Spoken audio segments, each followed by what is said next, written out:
বাংলাদেশের উগ্রপন্থার চোখ রাঙানির কথা তুলে ধরে নিউ ইয়র্ক টাইমসে প্রকাশিত নিবন্ধনকে বিভ্রান্তিকর বলছে সরকার।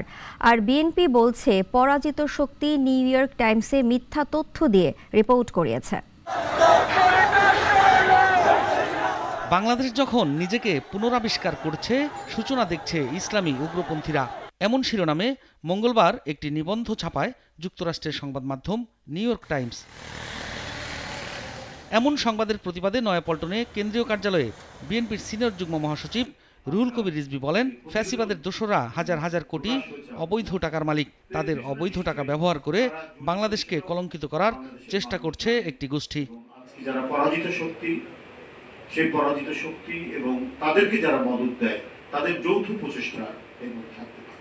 আমরা বাংলাদেশে বসবাস করি, বাংলাদেশের কোটি কোটি মানুষ, বাংলাদেশের যারা নাগরিক, তারা তো কেউ জানে না এখানে উগ্রবাদের হয়েছে, উত্থান হয়েছে কোথায়, কোন এলাকায়, কোন মহল্লায়, কোন গ্রামে।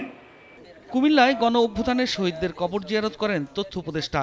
এ সময় তিনি হুঁশিয়ারি দিয়ে বলেন, যদি দেশকে অস্থিতিশীল করার চেষ্টা করা হয়, সরকার অবশ্যই হার্ড লাইনে যাবে। আলোচনা এবং সতর্কতার মাধ্যমে সমাধান হচ্ছে না, তাহলে আমরা হার্ড লাইনে যাব এবং সেটা খুব শীঘ্রই যাব।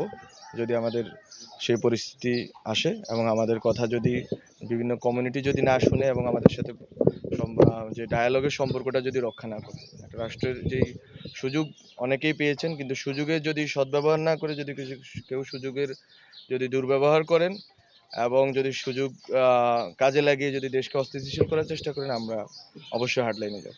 এদিকে বাংলাদেশের উগ্রপন্থীদের চোখ রাঙানোর কথা তুলে ধরে নিউ ইয়র্ক টাইমসে প্রকাশিত নিবন্ধকে বিভ্রান্তিকর ও অতি সরলীকরণ হিসেবে অভিহিত করেছে প্রধান উপদেষ্টার কার্যালয়।